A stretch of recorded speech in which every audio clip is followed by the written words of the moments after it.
Salut à tous, on se retrouve aujourd'hui pour parler du Paris Saint-Germain ce vendredi 10 janvier et on commence directement avec les photos de l'entraînement aujourd'hui au campus PSG pour préparer bien sûr ce match après-demain. Le Paris Saint-Germain jouera ce deuxième match de la nouvelle année contre Saint-Etienne au Parc des Princes. Quelques photos, Ousmane Dembélé, on peut voir également Vitinha avec Lucas Hernandez ou même Kanguini, le jeune João Neves ou même Kanguini qui est de nouveau avec Marco Asensio, même Warren Zaïre. Voilà, rapide hein, les gars, quelques photos bien sûr de l'entraînement donc voilà, un entraînement bien sûr très sérieux pour préparer bien sûr ce match contre Saint-Etienne le 15. Là dans 5 jours les gars, il y aura Espali, ce sera mercredi prochain en Coupe de France, le match aura lieu à Clermont. Ensuite le 18, donc le samedi dans 8 jours les gars, ça sera l'équipe de Lens à 17 h au programme.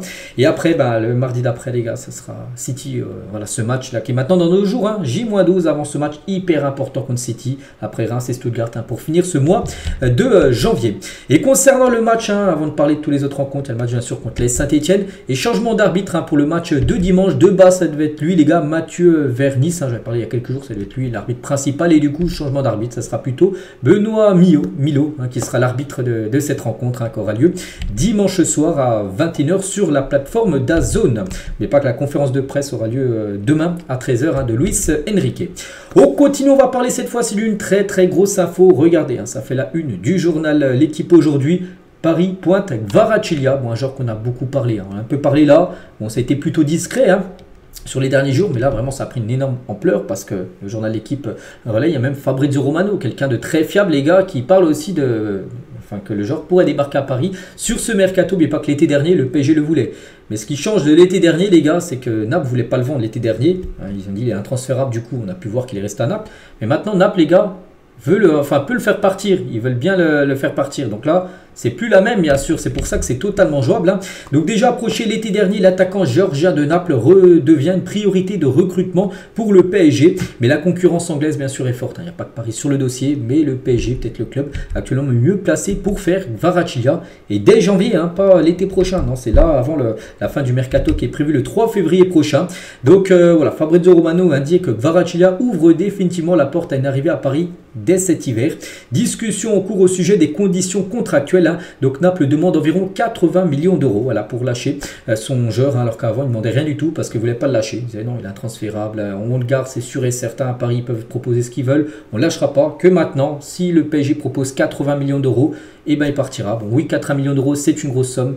Après, le joueur, je pense que c'est son prix. Hein. Il ne vaut pas en dessous des 50 millions d'euros. Au vu de ce qu'il fait comme depuis quelques années, même si les dernières années ont un peu compliqué. Bien sûr, pour Kvaratskhelia, ça reste bien sûr un top player. Hein.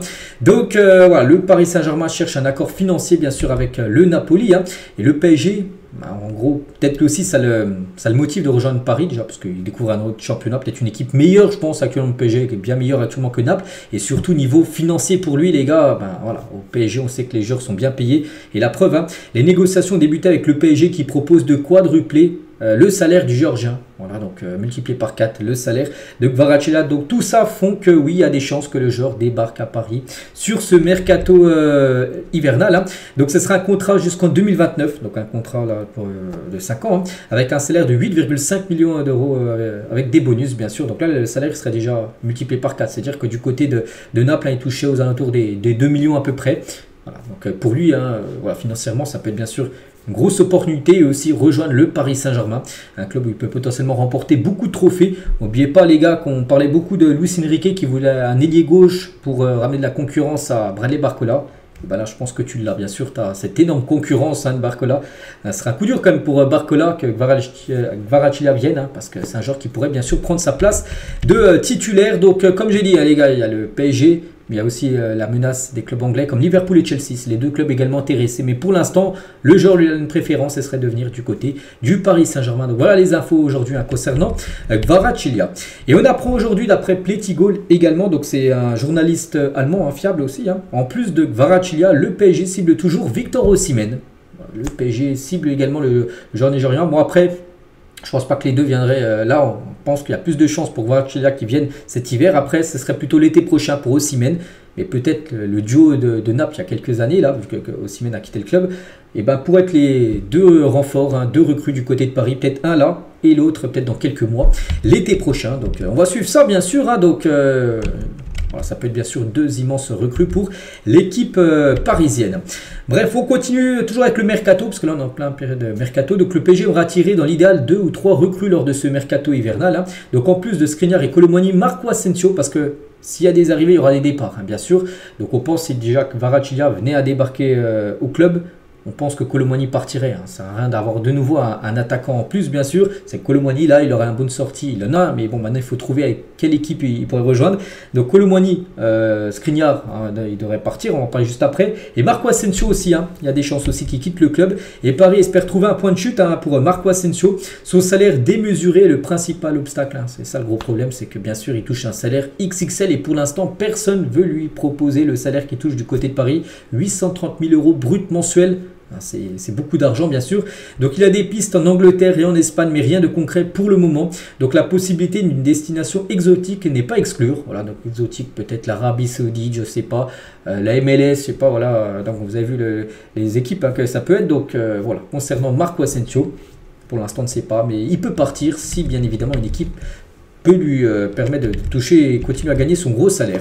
Concernant Randal Kolo Muani, donc nouveau contact aujourd'hui entre la Juventus Turin et Randal Kolo Muani, hein, ça continue bien sûr les contacts entre le joueur et l'équipe italienne.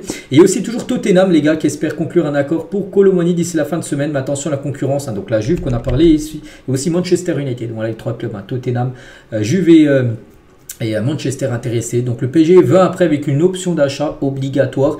Les Spurs ça veulent eux juste une option d'achat. Voilà, donc c'est-à-dire qu'ils ne sont pas obligés, c'est une option d'achat. Ils peuvent décider oui ou non que c'est obligatoire, ils seront obligés de l'acheter. Ça ils veulent pas trop. Hein. Tottenham. Donc les discussions avec le joueur progressent avec un temps de jeu garanti. Voilà la situation actuellement de Kolo Muani, mais voilà, je pense qu'il n'y a aucune inquiétude, il partira avant la fin du mercato. Il reste quand même pas mal de jours. Hein. Il reste moins 23 jours de mercato, donc tout peut se décider là très prochainement. Et concernant Skriniar les gars, donc la priorité de Milan Skriniar est de revenir en Serie A.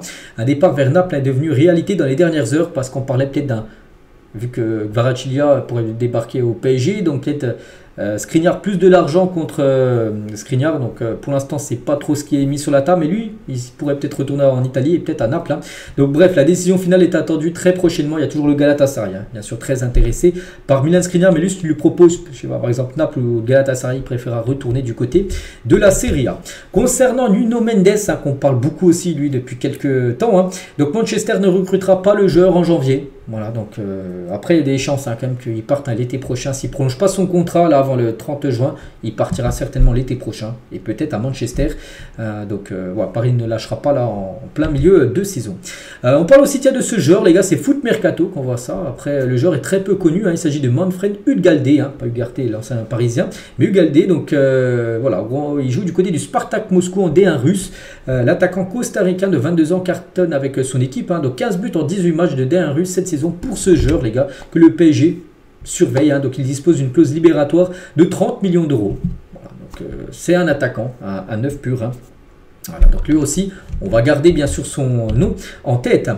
Concernant l'équipe, hein, le PSG continue aussi d'être actif hein, pour une arrivée de Salah l'été prochain, vu que le joueur pour l'instant les gars, on est le 10 janvier, il n'a toujours pas prolongé. Donc tant qu'il n'a pas prolongé les gars, c'est dire qu'il peut potentiellement être libre dans quelques mois. Et s'il est libre les gars, s'il n'a rien prolongé, le PSG tentera tout son possible pour essayer de recruter gratuitement. Bien sûr, Mohamed Salah, si bien évidemment il ne prolonge pas. On continue, on va parler cette fois-ci du stade les gars. On sait que le PSG en a parlé hein, depuis quelques semaines, voire quelques mois. La décision a été prise de quitter le Parc des Princes quand, je ne sais pas. Mais pour construire un nouveau stade, et le PSG envisagerait sérieusement de poser son stade à Massy, dans l'Essonne, dans le 91. Hein, donc les points qui jouent en faveur de cette ville. Donc voilà, tout d'abord, voilà, d'y aller en RER, en tramway, tout ça. Le futur métro 18 aussi, qui ira jusqu'à Massy. Donc là, déjà pour aller là-bas, c'est plus simple que si c'était à Bretigny-Montagneux. Enfin, une ville aussi où le PSG a pensé à construire son stade. Hein. Donc des terrains disponibles pour un projet d'envergure, parce qu'il faut avoir de la place. Et là-bas, il y a de la place pour construire un énorme stade, et soutien aussi des autorités locales qui a déjà eu plusieurs réunions à ce sujet. Voilà, concernant bien sûr ce stade. Hein. Donc voilà, on peut voir à peu près, il sera combien de 25, il sera à 25 km voilà, de Paris. Il sera à 40 km du centre d'entraînement, hein, ce lieu à Massy, le site possible du futur stade. Voilà. Bon après c'est pas officiel, hein, ça reste encore à être vérifié. Voilà. Et on verra parce que là le PSG cherche hein, bien sûr un emplacement, puis il y a quelques lieux bien sûr crédibles. Et on finit aujourd'hui les gars avec ça, le Paris Saint-Germain éprouve des difficultés à trouver le remplaçant de Michel Montana. ancien speaker bien sûr du PSG. Il a pris sa retraite, une retraite méritée bien sûr. Et depuis, le PSG a testé quelques speakers, voilà, un autre match est un autre. Et pour l'instant, il n'a pas vraiment un qui a convaincu, on peut dire.